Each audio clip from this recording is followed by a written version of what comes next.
السلام عليكم ورحمة الله وبركاته. الحمد لله رب العالمين وصلى الله وسلم وبارك على نبينا محمد وعلى آله وصحبه أجمعين. سبحانك لا علم لنا إلا ما علمتنا إنك أنت العليم الحكيم. ربنا لا تزغ قلوبنا بعد إذ هديتنا وهب لنا من لدنك رحمة إنك أنت الوهاب. اللهم لا سهل إلا ما جعلته سهلا وأنت تجعل الحزن إذا شئت سهلا. اللهم علمنا ما ينفعنا وانفعنا بما علمتنا وزدنا علما وعملا خالصا لوجهك صوابا لسنة نبيك عليه الصلاة والسلام. رب اشرح لي صدري ويسر لي أمري واحلل عقدة من لساني يفقه قولي. My dear brothers and sisters, first and foremost, before we start the topic for today, something which is linked to the topic and an action that Al-Hasan al-Basri rahimahullah ta'ala, from the senior tabi'een, the second generations of the Muslims, he mentioned that, he didn't just advise, in fact, he said that believers who will have an easy accountability in the next life, it was due to them holding themselves accountable during their time in this life. Meaning throughout your days, and in fact on a regular basis, a person they reflect over their day and their connection with their Creator and how they deal with their wife or their husband, their children, their neighbors, their guests, how they deal with everyone, how they deal with the creation. And is it in a way that's pleasing Allah or is it in a way that's displeasing Allah? And have I wronged someone? And do I feel that I have a hard heart? Or alhamdulillah, do I feel that my heart and my chest feels expanded and I feel happy genuinely? It's not just a smile or a front. I genuinely feel like that in the inside. Because if that's the case, then alhamdulillah, a brother or sister is doing well. But if that is not the case, then a person needs to start. They need to start from now. Like Umar ibn al-Khattab radiallahu ta'ala an, the second caliph of the Muslims, he wrote to a number of his governors and he said that start holding yourself accountable during good times. Yeah, during good times. Meaning when everything's running smoothly, do it right now. As for doing it later on, it will be too late, my dear brother and sister.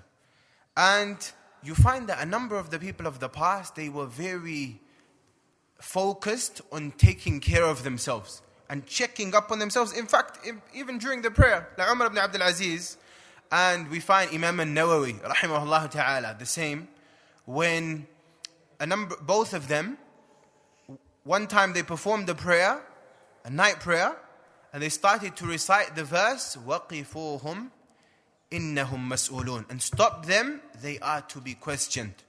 And they're reciting the same thing again and again and again the entire night. Yeah, the entire night. Just reciting that verse, like thinking. And one time Umar ibn Abdul Aziz was reciting the verse in Surah Al-Waqi'ah, the surah after Ar-Rahman, it says خَافِضَةُ الرَّافِعَةِ. Yani just like Allah Jalla wa Ala, He's the one who takes people down, and He's also the one who, meaning He debases and He takes down some people and degrades some and upgrades and elevates others. And just like وَتُعِزُّ مَن تَشَاءُ وَتُذِلُّ مَن تَشَاءُ, He's the one who gives a person izzah and respect and glory, and you may have a good reputation and people may think good of you, and He's also the one who takes it away from you. He can humiliate a person and degrade a person. So a person understands that this is all with their Creator, and He is the one who gives it and He's the one who takes it away. And some of them, like Al-Ahnaf ibn Qais, from the first couple of generations of the Muslims, you find that he would have a lantern and place his hand on the lantern and say, Hiss ya Ahnaf. He says, feel this, O Ahnaf. He says that, what made you carry out such and such deed on such and such day? Say, what made you carry out such and such deed on such and such day? So they would do this on a regular basis. And Al-Hasan al-Basri, he mentions a beautiful statement. He says that you always find a believer always asking himself, when he makes a statement, he says, what did I want out of this statement that I made? The food that I ate, what was the purpose behind it? The drink that I drank, what was the goal behind this? And he says that you find the believer will continue to remain upon good so long as he's always questioning himself. Meaning, what's the purpose behind his actions? And Ibn al-Qayyim rahimahullah, he mentions two very powerful points that a person should always reflect over. He says, a person asks himself, why did I do this action? Number one, why did I do this action? And number two, how did I do the action? You may do salah, for example. But how did you do it? Was there khushu' in it? Did you do it the way the Prophet ﷺ performed the prayer? Is it in a way pleasing to your Creator? The person asks himself. It's not just about the action, but also how, the quality of the action and how it was actually performed. Yeah, these two things. Why did I do this action? Was it to prove a point to someone? Or was it for Allah's pleasure? A person really needs to ask themselves these questions, because a lot of the time we say a lot of stuff, but the truth of the matter is if we were to dig hard enough, we'll find our intentions are completely the opposite. And they're not to please Allah at all. In fact, it's to please ourselves a lot of the time. So when a person starts to do this, my dear brother and sister, then they really start to develop themselves in a positive way, and hopefully expand their chests and live a life pleasing to their Creator. Now, the topic of today, my dear brothers and sisters, وَالَّذِينَ هُمْ لِفُرُوجِهِمْ حَافِظُونَ. Allah Jalla wa Ala tells us in Surah Al-Mu'minun, says, and those who guard their chastity from illegal, haram, forbidden acts. Meaning using their shahwa and their desires in a haram way, in a way displeasing to their Creator. And this, my dear brothers and sisters, Allah Jalla wa Ala tells us in Surah Al-Mu'minun, in the 18th chapter of the Quran, He mentions a number of characteristics. He says, قَدْ أَفْلَحَ الْمُؤْمِنُونَ. And then He mentions a number of characteristics, those who take care of their prayer, and they have khushu' in their prayer, and this. And He mentions a number of things, and from them, those who guard their chastity from all types of illegal acts. And then at the end of it, He mentions those who fulfill all of these acts. What's the reward? He says, أُولَٰئِكَ هُمُ الْوَارِثُونَ. They are the inheritors. What are they inheriting exactly? الَّذِينَ يَرِثُونَ الْفِرْدَوْسِ هُمْ فِيهَا خَالِدُونَ. Those who inherit al-Firdaus, and they shall live and abide therein for eternity. Yeah, forever. And the Prophet ﷺ also gave a guarantee in Sahih al-Bukhari and the authority of Sahal ibn Sa'd radiallahu ta'ala an, that a person, he says, man yadman li, a person who is able to guarantee to the Prophet ﷺ, one who can guarantee for me that they will take care of that which is between their jaws, meaning their tongue, and that which is between their legs, i.e. private area, أضمن له الجنة. I can guarantee. This person has a guarantee from the Prophet ﷺ. What has he got a guarantee? For Jannah. He's got Jannah as a guarantee for him. These two places. And a person thinks that it's not too difficult. Alhamdulillah, the tongue's not that difficult. And this and that area as well is not too difficult. The truth of the matter is, my dear brother and sister, is that this is a topic which is easier said than done. It's much easier said than done. A person thinks, yeah, it's an easy path. Whether they're living in a Muslim country or a non-Muslim country, the truth of the matter is that this is a topic which is easier said than done. However, it's not impossible. Like in the narration in Sahih al-Bukhari, the Prophet ﷺ says, وَمَنْ يَسْتَعْفِفْ يُعِفَّهُ اللَّهُ. Yeah, and according to a number of those who have explained this narration, says, a person who wants to be chaste and strives to be chaste, Allah will make it possible for him to do so. Meaning He'll make it easy for him to do so. The person will remain chaste, bi'idhnillahi ta'ala. Person who strives hard and they have tawakkul and they take precautions, inshaAllah, they'll be saved. Now, in order for a person to protect their chastity, there's a number of pathways that the shaitan tries to attack the human being. And when a person is loosed and not focused, I mean they're loose, they're not taking control, they're not in control of these following areas that we're going to mention, inshaAllah, then, and this is just some of them, then the shaitan can pounce on that individual and and it will be easy prey, very vulnerable. The first one is a person's gaze. If it's very loose, before they know it, they can do haram in a very easy way. And subhanAllah, Imam al-Qurtubi rahimahullah, he mentions an incident that took place in a tadhkirah, in his book al-Tadhkirah. He says there was a man in Egypt, and he was a mu'adhin. He used to do the adhan. And a righteous man, and when you looked at him, he looked like a person who's got ibadah. You know certain people, when you look at them, they look like they do a lot of worship, mashallah, tabarakallah. So he said that one day, he went on the minaret, and he started to do the adhan, and his glance fell on a house that was just next to the masjid. A house of a Christian person. And there was a lady, the daughter, his glance set on her, and directly after he finished, went down, knocked on her door, and she's asking, says, what is it? So he mentions, and I'm just paraphrasing, that basically he wants her. Yeah? He says, I want you. So he said that, you can't, this is the problem. Like, you can't do it except through marriage. So he says, no problem, I'll marry you. She says, no, that's not possible. You're a Muslim and I'm a Christian. That's not happening. Yeah? You're a Muslim, I'm a Christian. No problem, I'll become a Christian. Yeah? He says, no problem, I'll become a Christian. So he became a Christian that day. And then what happened is that he went on the top of the house and he fell from the roof. So Imam al-Qurtubi said, he didn't have no religion, and he didn't depart this world with no religion, nor did he depart with this lady as well. Khalas.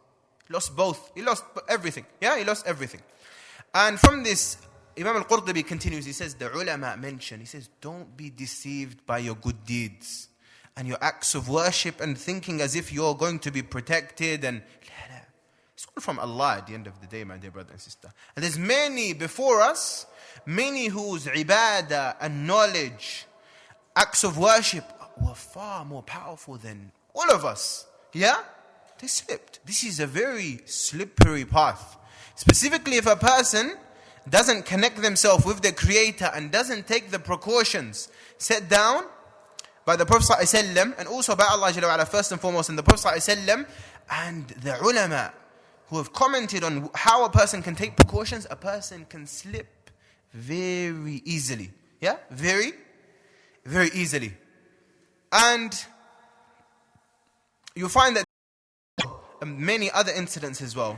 But from them, and this incident really hits a person, Ibn Rajab rahimahullah authenticated a narration in Jami' Ulum al-Hikam from the root of Ibn Abi Burda, who narrates from Abu Musa al-Ash'ari, the companion, on his deathbed. Abu Musa al-Ash'ari, the companion of the Prophet ﷺ, was on his deathbed, and he says to his children, he says, "Oh my children, remember the companion of the loaf of bread." So they're like, who's the companion of the loaf of bread? Like, they're confused. So he says, there was a man who was in his monastery, meaning he was like an abid, a devout worshipper, for 70 years. How many years? 70 years. He went out of his monastery, and in some of the narrations it mentions once a year, he would go to the marketplace, one day every year, return back. Whatever the case, this happened for 70 years.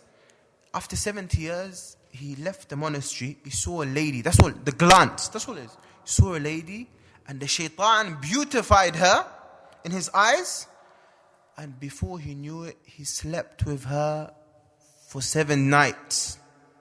7 nights. Imagine that. How many people have done ibadah for 10 years that they're proud of or they're happy about? Or 20 years? 70 years. Yeah? And then what happens? Slips. And not slips for just a slip. 7 nights. Yeah? 7 nights. And then after that, it's like he woke up. Because this is what happens. Sometimes a person goes in a state of heedlessness. And it's like there's a barrier covering, like clouding their vision, their mindset, and they're living in a different world, doing haram, and then all of a sudden it's like their mind just returns back to them, and they think, was I just in a nightmare? Did I just wake up? So what happened? He left that place, and then he found a group of people And there was a man who would come every night and he would sponsor them. Poor people, group of poor people. A man comes, sponsors them, gives them all a loaf of bread. So he comes that same night and this man, this person who's just done the haram, is mixed up in between all of these individuals. So what happens? He gives all of the loaf of bread to each one of them, and this guy who just done the haram picks up one of them. He thought he's one of them, he takes one of them too. So then the poor individual who's been told to give all of them, he's supposed to get his share as well. So he asked the guy, he says that, where's my share? He said, I gave you the amount. Like, for example, there was 10 of them. I've given you 10 of them, but now this guy who done haram, he's mixed up in between. So he's taken that guy's share. So he said, I've given you the amount. He says, go and ask everyone. He asked everyone, has anyone taken double? No one's taken double. But this guy's turned up and he's taken his share. So he said, I'm not going to give you any more. And then he goes off. He walks off. So what happens? The man who done the haram, who's realized that this loaf of bread doesn't belong to him. It belongs to the guy who's distributing it, this poor person. So he returns it back to him. And he died that same night. 70 years was weighed with 7 nights of haram. And the 7 nights of haram outweighed the 70 years. And then the 7 nights of haram was weighed with that one action of him returning back the loaf of bread.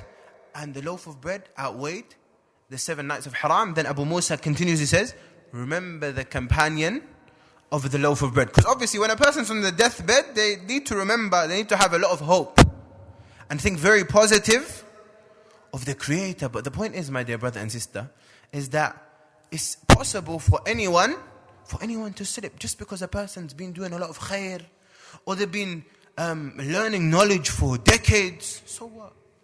Does that mean they can't slip? Of course a person can slip. Of course. If Allah Jalla wa'ala wills, the person will slip. So a person starts to rely upon themselves, they will slip. They will slip. And saying that, a person needs to make sure that they try their best to lower their gaze. Now Allah Jalla wa'ala tells us the wisdom behind lowering your gaze in the Quran. What does he say? He says, قُلْ لِلْمُؤْمِنِينَ يَغُضُّوا مِنْ أَبْصَارِهِمْ وَيَحْفَظُوا فُرُوجَهُمْ ذَلِكَ أَزْكَى لَهُمْ. He says, and tell the believing men to lower their gaze. I mean, literally, it's not that you're just walking like that, but you're trying to pay attention to not look at haram. And if you look at haram, you turn away. You turn your head away. And protect their private area. This is ذَلِكَ أَزْكَى لَهُمْ. That's more purifying for them. What is it purifying exactly? It's purifying their hearts. It's purifying their hearts. And the same for the woman. What does Allah say directly after that? It says, وَقُلْ لِلْمُؤْمِنَاتِ يَغْضُضْنَ مِنْ أَبْصَارِهِنَّ وَيَحْفَظْنَ فُرُوجَهُنَّ ذَلِكَ أَزْكَى لَهُنْ. It says that, and tell the believing females, the believing ladies, to what? To lower their gazes. And to protect their private areas. That is more purifying for what? For their hearts. This is how a person helps himself purify your heart, my dear ones. And you'll find, subhanAllah, most of the people, when they start to look at filth online, or even looking at filth via satellite or TV or this or that, normally it's because they were unable to lower their gaze when they're walking on the road or when they're driving, whether they're looking directly or in the mirror. Doesn't make a difference. The point is they're looking at things, and then what happens? It plays on their mind and it provokes their desire, and before they know it, they start to look at haram. They start to look at haram. And an epidemic that we have in our times is when we have split personalities, and when we have brothers and sisters who outdoors, they look like as if they remind us of the golden era. But indoors, they get up to a lot of no good. And when no one's watching, over their phone, or their tablet, or their laptop, when no one's around, or sometimes they lower their guards when they spend time with certain groups of people. But others, they subhanallah, mashallah, and all of these words come out. And then what happens? With others, things completely the opposite. And they lower their guards, and haram galore. It's like, it's no problem whatsoever. A person has no problem in doing as much haram as they want. And From the ways, my dear brothers and sisters, in which a person can slip is by khalwa. When a male and female is in a private place and there's no one else there, meaning a non-mahram, a non-mahram, a male and a female who are not supposed to be alone and they're alone in a place, then they can easily slip. For the Prophet ﷺ says in the authentic narration Tirmidhi that no man is alone with a female, no male is alone with a female, except the shaitan is the third one. Shaitan's the third one. And what happens nowadays, a lot of brothers and sisters, mashallah, tabarakallah, they prevent themselves from this, although many don't, but many are able to prevent themselves from direct khalwa, when a person's just alone. But what they do not prevent themselves, and what they're very loose with, in fact, is cyber khalwa. When a person does it online, over text messages, over WhatsApp, online, it's no problem whatsoever. And they don't have no problem with no CCing no one, making sure that there's no problems. Because before you know it, you're going to slip. Even if a person says, I have an intention of giving that person da'wah. What happens? It starts off with da'wah, and then they run out of good to speak about. And before they know it, now we're speaking about haram. And then, wallahu alam, what type of da'wah it ends up with. But we have one incident where a sister, in fact, narrates his story, which happened to her, where a guy was pranking her. This is not in England as type, it was in a different country. And a guy was pranking her. And this was a practicing sister. You think that, good sister, she doesn't really do any type of haram. Guy was pranking her, or trying to speak to her. And she would look at her phone, realizes that she doesn't recognize the number, so just locks him off. Or answers the phone, sees that, who is this person? Says, this person is no good, let me lock off. Let me hang up. So this happened a good few times. Now one time, she picks up the phone and he says, just hear me out. Just give me 1 minute. Let me speak. After that, you decide for yourself. You want to lock off? No problem. If you don't want to lock off, do as you wish. So he says, I'm from this, difficult background. No one's practicing, my family, in my area. And I just want some advice. You seem like a good person. How does he even know the person? With all due respect. It's all nonsense. Whatever the case. So he says that, you seem like a good person. I see you're a religious person.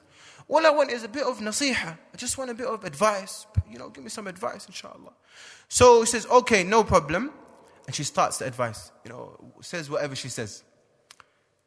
He says, all right, Jazakallah khair, Jazakillahu khairan, I'm never going to call you again, etc. And he hangs up. Next day, he calls again. So she recognizes the number because this guy's been pranking for a long time. And says that, didn't you say you're not going to call anymore? He says, yeah, but you have no idea how much positive, the positive impact of your nasiha yesterday, of your advice yesterday. Just want another one. Please, one more time, inshallah. So she says, okay. She gives it again. What happens after that? He starts to call daily. Every day the guy's he wants some more, he wants a recharge. He wants a recharge. So she thinks, poor miskina, what does she think? She thinks she's a beacon of light. She thinks she's a beacon of light. She's, alhamdulillah, this. So what happens now? See, what happens is that the shaitan works very slowly. And the shayateen, meaning, which is plural for shaitan, we have them from the devils, and we also have many from mankind. And they vary, in terms of their trickery, and in terms of how to do things, they're very smart. In a bad way. In a bad way. And they've got a lot of time to waste. So what does this guy do? Slowly he realizes barriers are breaking. So then he says to her, that what happened was that there was a big book sale. And in their city, they were both living in the same city. So there's a book, he calls her up, says there's a big book sale, as I'm sure you're aware. And, I don't really know too much about Islamic books. So if you could go there and just pick up some Islamic books and then just drop some of the books to me, I would really appreciate it. So she didn't even think twice. No problem. I'll get it for you. And he described where he's going to be, where he's parked up, etc. So she goes buy some books, and then she goes to drop it off to him. And then what happens?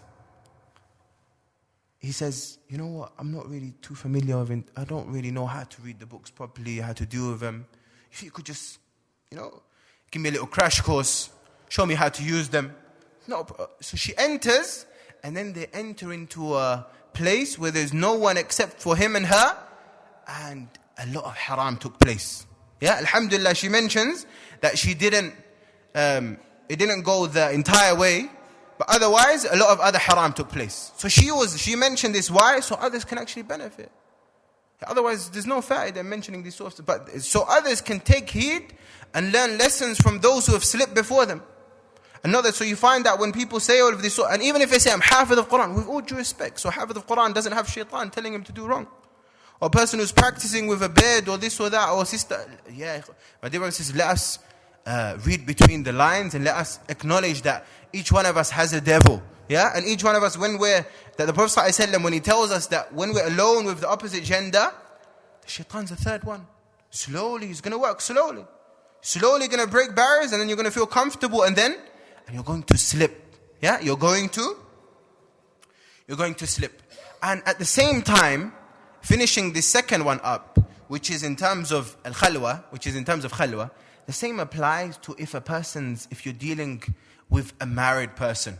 A married man or a married lady, it doesn't make a difference, with all due respect. Yeah, it doesn't make no difference. If they're married or not. Yeah, they have desires. Yeah, they have desires, male or female, and subhanallah, in London alone. Yeah, wallahu alam, other places. But we've seen big slip-ups with married people as well, like multiple times. All we're saying, my dear brothers and sisters, is that please let us use our brains and take precautions. Inshallah, Allah will help us protect our chastity. But let us not be deceived by any of this sort of stuff. And another one is, my dear brothers and sisters, is lamps. Yeah, even when a person's touching someone who they're not allowed to touch, you'll find a lot of the time it will develop, a person's relaxed in touching. Yeah, and as we know, the Prophet ﷺ never shook hands with an ajnabiyya. He's not known for shaking hands with a non-mahram lady. With a non-mahram, yeah, it's like, he's not known for doing any of that sort of stuff, my dear sisters. To an ajnabiyya, person's allowed to marry, etc.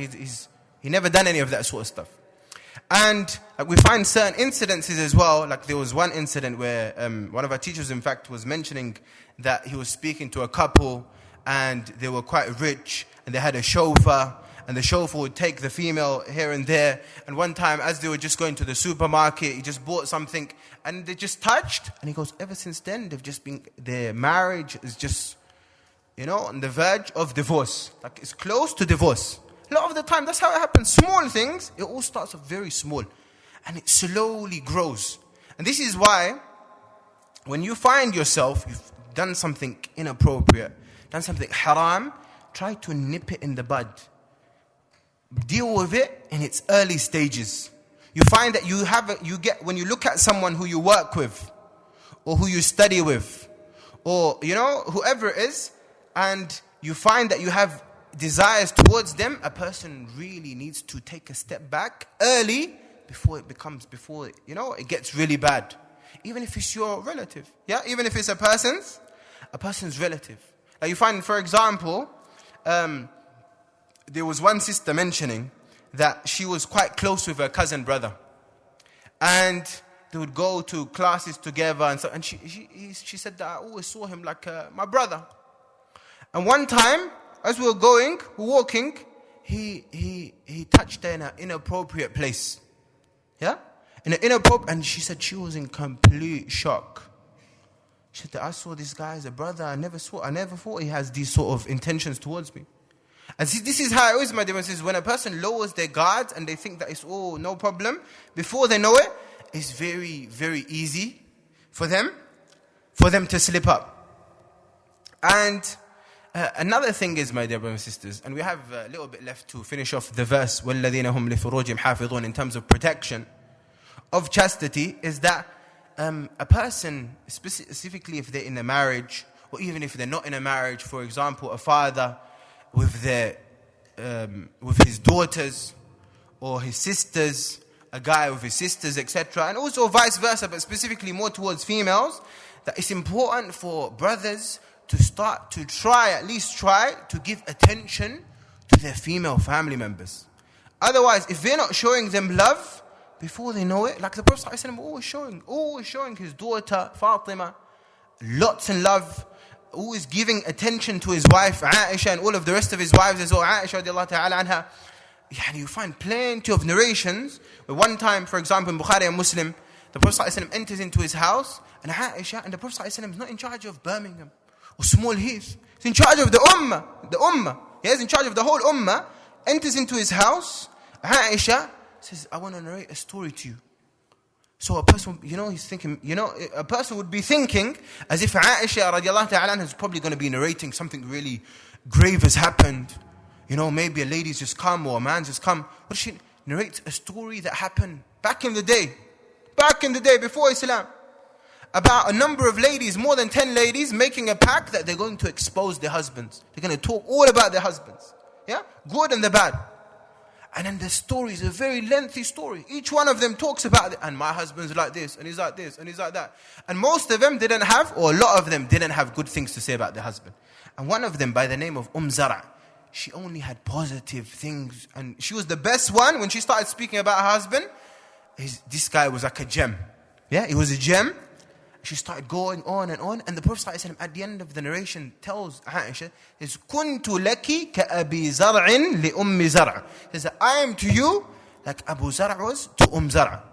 However, in a narration outside Bukhari and Muslim, even though Abu Zar' was this gem, what happened? He saw another lady, and he got attracted to her, so he divorced his wife and got married to that lady.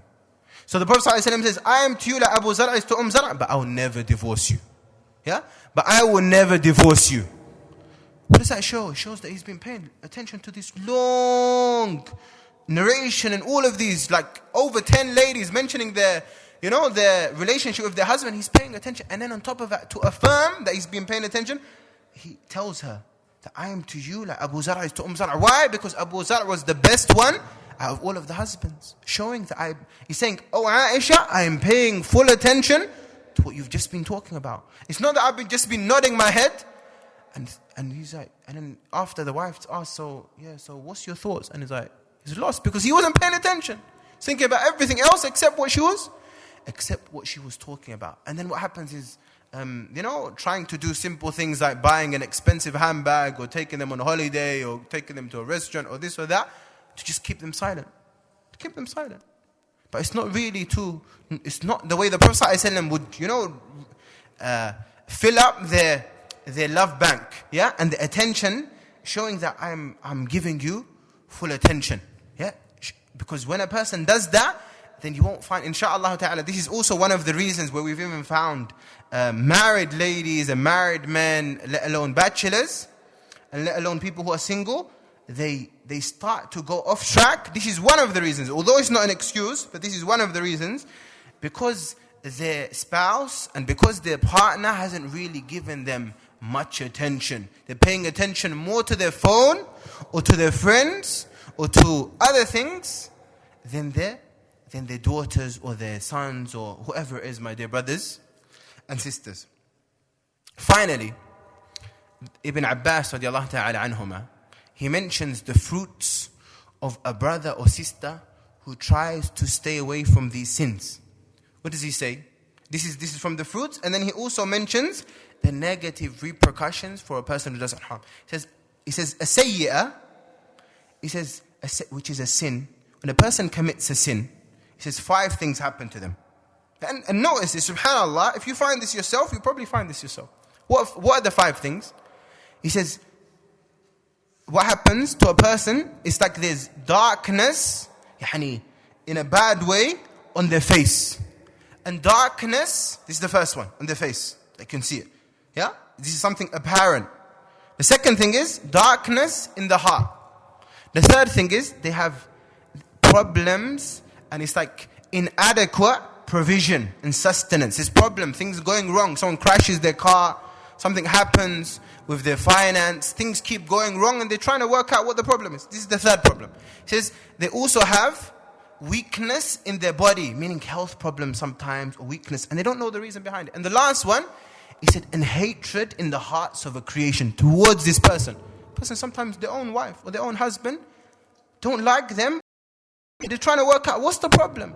It's because this is the problem. That person's sins have accumulated. They keep doing sins and they don't realize. And vice versa. And this is glad tidings to all of the brothers and sisters. Hopefully you guys are all from them. Or if you're not, you'll become from them bi'idhnillahi ta'ala. After this, it says, as for the person who does good deeds, mean they try to protect their gaze, protect their chastity, do as many good deeds. He says, as for a person, he says, a hasana, a good deed, has diya'an fil wajh. He says, has radiance and light on the face. Yeah, light on the face. Regardless of a person's color of the skin, that's besides the point. Lightness, brightness, and radiance on the face. He says, and it has nuran fil qalb. It has nur. Yeah, it has a special type of light in the heart. And sa'atan fil rizq. And they have plenty of provision. Allah Jalla wa Ala, even though they may have small, they don't earn too much, but Allah places plenty of barakah, plenty of blessings, and showers this person with blessings in the rizq and their provision. And the fourth one, he says, and quwwah fil badan. They have strength in their body. So they have strength in their body. Alhamdulillah, Allah has preserved them and given them plenty of activity and passion and strength in their body. And finally, mahabba fi qulub al-khalq, and love in the hearts of a creation. And subhanAllah, a person looks at even a number of the people of the past. A person reads the biography, for example, of al-Muwaffaq ibn Qudama, rahimahullah ta'ala, also his cousin, Abdul Ghani al-Maqdisi, rahimahullah. You find a number of them, they say, this is a person, before he even speaks, as soon as you see him, a person just loves the person. Beforehand. Before he even speaks, you don't even know him, as soon before you see the person, it says you already have love for the individual. Imam al-Dhahabi rahimahullah and others, they mention in their biographies in Siya'ana min Nubala, it says before you even see them, a person already has love for them. Yeah, already has love. Why is that, my dear? Because when a person sorts out their connection with their Creator, Allah Jalla wa Ala says, إِنَّ الَّذِينَ آمَنُوا وَعَمِلُوا الصَّالِحَاتِ سَيَجْعَلُ لَهُمُ الرَّحْمَنُ وُدًّا. What does he say? He says that those who believe and they work righteousness, Allah Jalla wa Ala places love in the hearts of a creation for this individual. Brother or sister. A brother or sister, whether you know them or you don't know them. And we ask Allah Jalla wa Ala to make you all from them. And to grant you the best of endings.